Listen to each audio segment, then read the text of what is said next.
జమ్మికుంట పట్టణ మరియు పరిసర ప్రాంత ప్రజలకు శుభవార్త. సోలార్ గృహ విద్యుత్ ఉత్పత్తి రంగంలో సరికొత్త శకం. ఇప్పుడు మన జమ్మికుంటలో కార్తికేయ సోలార్ పవర్ జమ్మికుంట నెలకు 300 రూపాయలు ఆ పైన విద్యుత్ యూనిట్స్ ను ఉత్పత్తి చేసి 78,000 రూపాయల సబ్సిడీని అందుకోండి. వీణవంక మండలం తహసీల్దార్గా అనుపమారావు బాధ్యతలు స్వీకరించారు.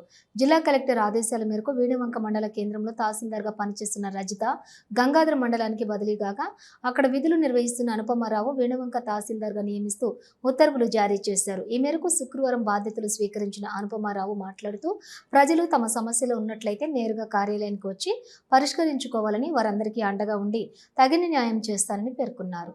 నా పేరు అనుపమారావు. నేను ఈరోజే వీణవంక తహసీల్దార్గా విధుల్లో చేయడం జరిగింది. పీపుల్, విడోస్, ఎవరైనా అంటే అణగారిన వర్గాలు ఎవరున్నా సరే వాళ్ళు నేరుగా నా దగ్గరికి సంప్రదించవచ్చు. వాళ్ళకున్న సమస్యల్ని విన్నవించుకోవచ్చు. నేను పరిశీలించి వాళ్ళకి తగిన న్యాయం చేస్తానని తెలియపరుస్తున్నాను.